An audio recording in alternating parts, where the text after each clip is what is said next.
Probably gonna have to take the long way home. Take the long way home. Like that song. There's so much traffic. No, you know what? If I put the phone down, I can turn. How is everybody doing today? No. No, it's a long way. It's a long way. I went to the new doctor, the OBGYN. She's a nurse practitioner. TMI, cover your ears if you don't want to hear this. Yeah, but I'm going to have a women's wellness next month. Oh, joy. Well, not in June, in July.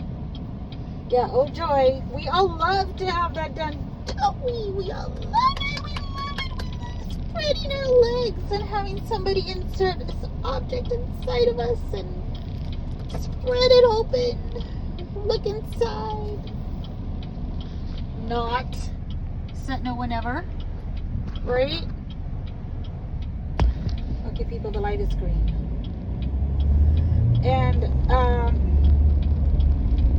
like, alright, and then after that comes all the other fun stuff, like a mammogram.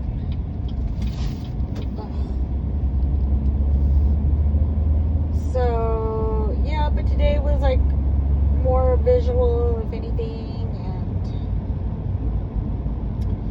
checking me for menopause.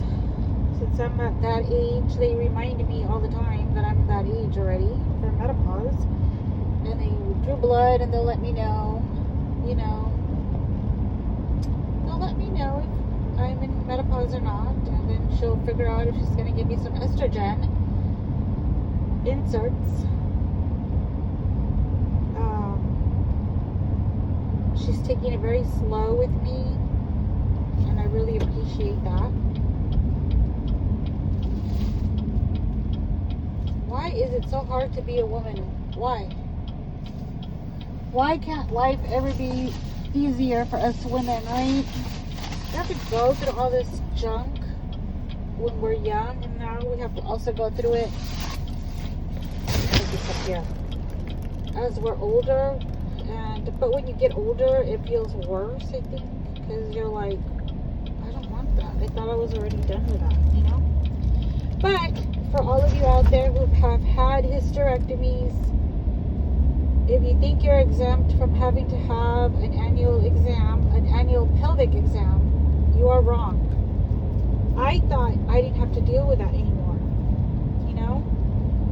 I thought, oh, okay, so I don't get my period anymore, and I don't got to do that. Apparently, she informed me that, no, you do.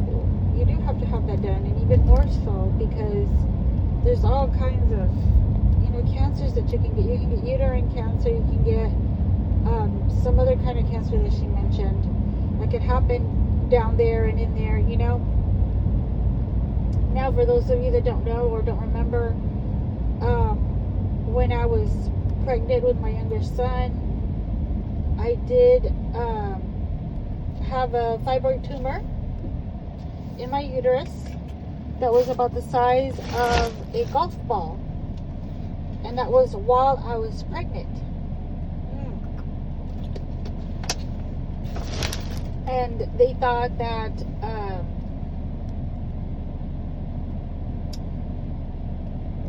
it was going to be two babies. They thought I was going to have twins, but then when they figured out that I was in pain and, you know, I was already like hemorrhaging and I thought I was going to lose my baby, and they did other tests and they're like, oh shoot, she's got a fibroid tumor in her uterus and got to take that out like now. And I didn't want them to, but they had to, because, you know, it wasn't going to let the baby live. It was going to take over. And that's when I was like, do it then, you know. And it was rough. It was rough, but my baby survived, you know. And I've given this testimony before. You know, the doctor came to me the next morning, early, like 5 o'clock in the morning, and he's like, yeah, the baby was like this big, and I need you to hold on to your baby for at least, you know, for the first 5 months, and then after that, if you happen to go into labor, we can, put it in an incubator and have it grow there. But yeah, and he's like, we can't have you do anything stressful until all of this is over. Well, I was working at the time at a daycare. Of course, I wasn't lifting children anymore. The director put me in with the bigger kids, and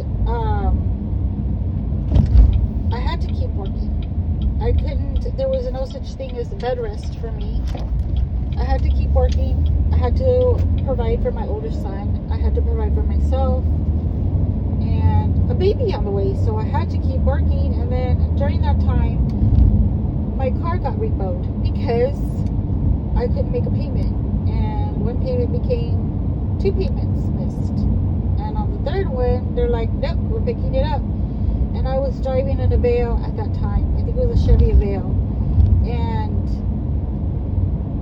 I ended up getting my income tax return. Thank God.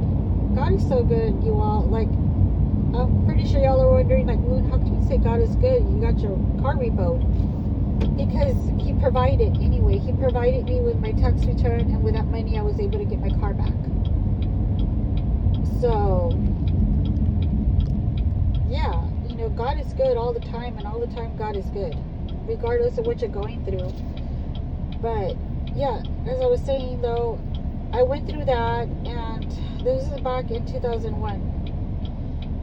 So if you're thinking that you do not need a pelvic exam because, oh, I don't get my periods, or I'm already hitting menopause, I don't get my periods, no, get one. As uncomfortable as they are, you need one. And besides that uncomfortableness, it's only for a few minutes, and then it's over, and you don't have to worry about it till the following year, and then by the following year you'll forget already what it felt like, you just go on. Or what I do now, whenever I have appointments that I'm not looking forward to, I tell myself, okay, after my appointment that day, I'm going to go to Hobby Lobby or, Kohl's. I'll think of a place to go to. Even if I don't buy anything, I just think of a place to go to. And so while I'm at the appointment and they're doing what they need to do to me, that's what's on my mind. I'm like, okay, after this, I'm going to go here and I'm going to look for this to see if they have it. I'm going to see how much it is, and if I like it and it's within my price range, then I'm going to buy it, And that's what I'm thinking about as they're talking to me and I'm answering them. But my mind is somewhere else, if that makes any sense. But it gets done. I get done what I need to get done. And trust me, as many surgeries as I've had gallbladder surgery, I've had that first surgery that I had when they needed to take out my fibroid tumor. Then I had to have the cesarean, and then I had the hysterectomy. Do you think I wanted to go through all those surgeries? And I still need one more because of this umbilical hernia that I have. Anyhow, yeah, you think I want to go through all those surgeries? Hell no, but even though it's been many years ago, it's been since 2014, and we're in 2025 now, and I've forgotten how it felt like, so I'm not really looking forward to the hernia one, but it needs to get done, and it is what it is, right? But right now, I have more things going on that are more important, that I want to know that I'm clear of, and I want to be able to just get back to my normal life routine. Who doesn't? Who doesn't want their normal life back, right? Back in the day when you didn't have to worry about anything and you were young and running around and you thought, oh, it'll never happen to me. This will never happen to me. And then all of a sudden it's just like boom, boom, boom, boom, boom, one after the other. It happens. It happens. Oh well. But there's always a rainbow, right? After the rain, there's always a rainbow. And that's God's promise, that He's always with you. He will never leave you or forsake you. So, yeah, this was a quick video just for now. Just to let you all ladies know Get yourself checked. Don't think that it will never happen to you. You don't have anything to worry about. You feel fine. Because anything can happen, but you just want to make sure that you're safe. More importantly, you want to make sure that you're safe and that you're healthy. You know, if you're not, then how are you going to take care of your family, right? Great. There go my keys. Okay, guys. So, I love you all. Thank you for listening.